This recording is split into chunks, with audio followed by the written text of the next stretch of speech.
Hi friends, welcome to Khadija with thick channel. இன்றைக்கி என்ன பார்க்க போகிறோம்னா இட்லி சாம்பார் செய்ய போகிறேன். இட்லி சாம்பார் எப்படி வைக்கிறதுன்னு பார்ப்போமா? இன்றைக்கி பார்த்தீங்கன்னா பாசிப்பருப்பு துவரம்பருப்பு ஒன்றா போட்டு குக்கரில் வச்சுருக்கேன். இதோட கொஞ்சோன்னு என்ன செய்யணும், கருவேப்பிலை போட்டுக்கோங்க. கருவேப்பிலை கொஞ்சமாக போடணும், ஏன்னா தாளிக்கிறதுக்கு வேணும்ல. கொஞ்சோன்னு கருவேப்பிலை, அப்புறம் சின்ன வெங்காயம் தான் இதுக்கு ஃபுல்லாக யூஸ் பண்ணுவேன். சின்ன வெங்காயம் ஒரு 4-5 எடுத்து போட்டுக்கோங்க, மீதியை தாளிக்கணும். அதுக்கப்புறம் தக்காளி, கொத்தமல்லி தழை, கேரட்டு, உருளைக்கிழங்கு இதெல்லாம் போட போகிறோம். இங்கே பாருங்கள், தக்காளி போட்டுட்டேன், சின்ன வெங்காயம் போட்டுட்டேன், கருவேப்பிலை போட்டுட்டேன். இப்போ கேரட்டும் உருளைக்கிழங்கும் போடுறேன். இதுக்கு டேஸ்ட்டே வந்து கேரட் உருளைக்கிழங்கு ரொம்ப ரொம்ப நல்லாயிருக்கும். குட்டி குட்டியாக நறுக்கி போட்டிருக்கேன். அப்புறம் நல்லா மசிச்சு விட்டுக்கலாம். கொஞ்சம் நல்லா பாயில் ஆனதுக்கப்புறம் முழுசாக கிடக்கக்கூடாதுல்ல, அது கொஞ்சம் நல்லா மசிச்சுக்கலாம். இது போட்டாச்சு. அப்புறம் 2 பச்சை மிளகா, கொஞ்சோன்னு கொத்தமல்லி தழை போடுங்க. மீதி இறக்கும் போது கொத்தமல்லி தழை போடணும், அதுக்காக சொல்கிறேன். கொத்தமல்லி தழை கொஞ்சம் கட் பண்ணி போட்டுட்டு 2 பச்சை மிளகா போட்டோம்னு வச்சுக்கோங்க, வேலை முடிஞ்சிச்சு. குக்கர் ஏற்றிலாம் நான் சாம்பார் வைக்கும்போது அது எப்படி செய்கிறதுங்கிறத உங்ககிட்ட காமிக்கிறேன் ஃப்ரெண்ட்ஸ்.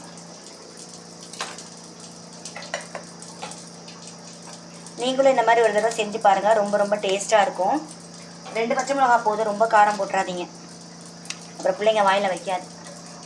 இப்போ சாம்பார் தாளிக்கணும்ல, தாளிக்கிறதுக்கு என்னென்ன வேணும்னா சின்ன வெங்காயம் நான் அப்படியே முழுசாக தான் போட்டு தாளிப்பேன். நல்லா பொன்னிறமாக வர வரைக்கும் அதை கிளறிட்டு வெந்தயம் அதுக்கப்புறம் தான் சேர்ப்பேன். வெந்தயம், காஞ்ச மிளகா, கருவேப்பிலை போடணும், கடுகு போடணும். கடுகு போட்டுட்டு பெருங்காயத்தூள் போடணும். இது நம்ம சாம்பார் வைக்கும் போது சாம்பார் தூள் கண்டிப்பாக போடணும். நான் வந்து இட்லி சாம்பாருக்குனே சாம்பார் தூள் அரைச்சி வச்சுருக்கிறேன். ஓகேங்களா? இதுதான் நான் சேர்ப்பேன். இதுக்கான ரெசிபி ஒரு நாள் நான் உங்களுக்கு போடுறேன். சாம்பாரில் வந்து நம்ம என்ன போடுவோம், மஞ்சத்தூள், மிளகாத்தூள், கொத்தமல்லி தூளும் சேர்ப்போம். அதோட எக்ஸ்ட்ராவாக இந்த சாம்பார் தூளும் சேர்க்கணும். இட்லி சாம்பார் தூள் சேர்க்கணும். புளி ஊற வச்சுருக்கேன். வாங்க எப்படி செய்யறதுங்கிற மெத்தடை நான் உங்கள்கிட்ட காமிக்கிறேன். இட்லி சாம்பார் எப்படி செய்யறதுன்னு பார்ப்போமா? வாங்க. தண்ணி ஊற்றிக்கலாம். தண்ணி ஊற்றிட்டு இதில் மிளகாத்தூள், மஞ்சத்தூள், கொத்தமல்லி தூள் 3ஐயும் போட்டுருவோம். ஏன்னா பருப்பில் வந்து நம்ம போடலை, மஞ்சத்தூள்லாம் சேர்க்கலைண்ணா, அதனால் 3ஐயும் நல்லா தண்ணி நல்லா கொதிக்கட்டும். கொதிக்கும் போது நம்ம போட்டுருவோம். நல்லா ஒரு கரண்டி மஞ்சத்தூள் போட்டுக்கோங்க. அப்புறம் மல்லித்தூள் போட்டுக்கோங்க.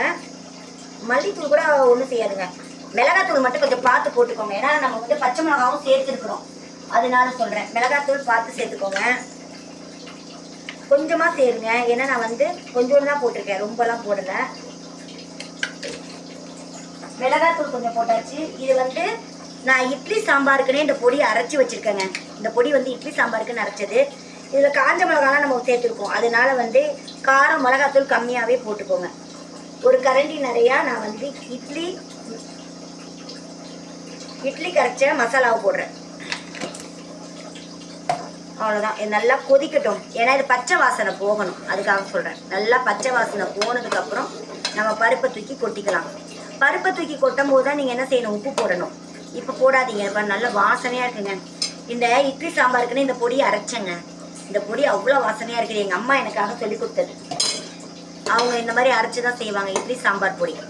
நல்ல வாசனையாக இருக்குங்க. என்னதான் அவங்க பெரியவங்க செய்கிறது தாங்க. என்னதான் பாக்கெட்டில் இப்போ இட்லி சாம்பார் பொடிலாம் வந்துட்டா கூட அது நல்லா இல்லை, இந்த மாதிரி வர மாட்டேங்குது. நல்லா கொதிக்கட்டும் ஃப்ரெண்ட்ஸ். கொதிச்சதுக்கப்புறம் நம்ம பருப்பு சேர்த்துக்கலாம். ஓகேங்களா? இங்கே பாருங்கள், நல்லா சாம்பார் பொடியெலாம் போட்டோம்னா நல்லா கொதிச்சிருச்சு, பச்சை வாசனையெல்லாம் போயிடுச்சு. இப்போ நம்ம என்ன பண்ணுவோம், அவிச்சு வச்சுருக்க பருப்பு இதில் போட்டுருவோம். நல்லா சூப்பர் வாசனையாக இருக்குது. பருப்பே அவ்வளோ வாசனையாக இருக்குங்க. அவர் என்ன சொல்கிறது சொல்லுங்கள், சூப்பராக இருக்குது. பருப்பையும் போட்டாச்சு. இப்போ தான் நம்ம உப்பு சேர்க்க போகிறோம். உப்பும் புளியும் சேர்க்கணும். ஓகேங்களா? உப்பும் சேர்க்கணும், புளியும் சேர்க்கணும். புளி தண்ணி ஊற்றுறேங்க. புளி தண்ணி ஊற்றியாச்சு. அடுத்தது உப்பு சேர்க்க போகிறேன். அவ்வளோதான் ஃப்ரெண்ட்ஸ். இந்த காய்கறி நறுக்க மட்டும்தான் நமக்கு நேரம் ஆகும், அவ்வளோதான். உப்பு சேர்த்தாச்சு. பத்தலைன்னா கடைசியாக கொஞ்சம் ஃபைனலாக நம்ம உப்பு சேர்த்துக்கலாம். அவ்வளோதான். நல்லா கொதித்து வந்ததுக்கப்புறம் கொத்தமல்லி தழை போடுங்க. கொத்தமல்லி தழை போட்டு கீழே இறக்கிடலாம். அப்புறமா தாளித்து ஊற்றிடலாம். கொதிக்கட்டும். இப்போ சாம்பாருக்கு நம்ம தாளிக்க போகிறோம். நல்லெண்ணெய் தானே, நல்லெண்ணெய் 2 கரண்டி. எங்கள் வீட்டில் இன்றைக்கி நல்லெண்ணெய் தானே, 2-2.5 கரண்டி ஊற்றுவோம். என்னப்ப சூப்பராக இருக்கும். இப்போ முதல்ல நான் வந்து சின்ன வெங்காயத்தை போட்டுறேன். ஏன்னா அது கொஞ்சம் மெரூன் கலரில் வரணும், அதுக்காக தான் சின்ன வெங்காயம் போட்டிருக்கேன். அது கொஞ்சம் நல்லா வேகட்டும். வெந்ததுக்கப்புறம் தான் கடுகு வெந்தயம்லாம் போடுவேன். நம்ம கடுகு வெந்தயத்தை முன்னாடியே போட்டுட்டு இதை போட்டோம்னா சுத்தப்பட்டு வராது, கருகிடும். அதுக்கு தான் சொல்கிறேன். கொஞ்சம் மெரூன் கலரில் வர ஆரம்பிச்சிருச்சு. இப்போ ஒவ்வொரு இன்க்ரீடியன்ஸும் சேர்த்துடலாம்.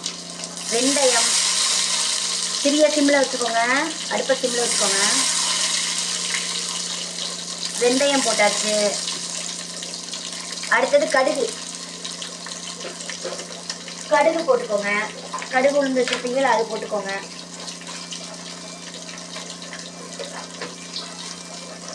ஓகே, இதை நல்லா கொஞ்சம் வரட்டும். அப்படியே சிம்மிலே வச்சு செய்யுங்க. அப்புறம் கருவேப்பிலையும் காஞ்ச மிளகாயும்.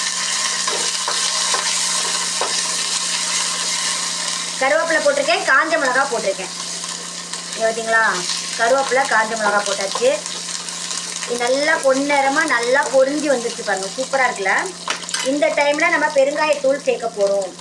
ஓகேங்களா, சேர்த்துருவோமா? பெருங்காயத்தூள் பார்த்து அளவாக சேர்த்துக்கோங்க. அவ்வளோதான். இதை அப்படி ஒரு கிளறி விட்டுட்டு இறக்கிடுங்க. இப்போ தாளிச்சதை தூக்கி நம்ம சாம்பாரில் கொட்ட போகிறோம். கொஞ்சம் சிம்மில் வச்சுக்கலாம். ஆண்டவா சளி குடிச்சிட்டு ஒன்றும் முடியல. முடிஞ்சாலும் முடியாட்டி நம்ம தானே செய்யணும். அவ்வளோதான். தாளிச்சதை தூக்கி கொட்டியாச்சு. கொஞ்சோன்னு எடுத்து அந்த தாளிச்ச சட்டியில் ஊற்றணும். அவ்வளோதான். பாசி பருப்பு போட்டிருக்கோம்ல, அதனால் டக்குன்னு திக்காக ஆரம்பிச்சிடும். இப்போ ஃபைனலாக கொத்தமல்லி தழை நறுக்கி நம்ம போட்டுடலாம். எங்கள் வீட்டில் இட்லி சாம்பார் ரெடி ஆயிடுச்சு ஃப்ரெண்ட்ஸ். நான் வந்து இட்லி சாம்பார் அடிக்கடிலாம் செய்ய மாட்டேன், என்னைக்காவது ஒருக்கா செய்கிற அளவுக்குலாம் நேரம் கிடையாது. இவ்வளோ இன்க்ரீடியன்ஸையும் சேர்த்து நறுக்கி செய்கிறதுக்குள்ளே போதும் ஆகுது எனக்கு. மாதத்துக்கு ஒருக்கா தான் செய்வேன் இட்லி சாம்பார்லாம். சட்னி வச்சே நாங்கள் சாப்பிட்டுப்போம். இட்லி தோசையெல்லாம் சட்னி வச்சு சாப்பிட்டுப்போம். இன்னைக்கு வடை செய்கிறனால அதுக்கு ரொம்ப சூப்பராக இருக்கும். வடை, தேங்காய் சட்னி, இட்லி சாம்பார் ரொம்ப டேஸ்ட்டாக இருக்கும். அதுதான் கொத்தமல்லி தழை நறுக்கி போட்டாச்சு. சாம்பார் ரெடி ஆயிடுச்சு ஃப்ரெண்ட்ஸ், பாருங்கள். ஓகேவா? ஓகே ஃப்ரெண்ட்ஸ், பாய்.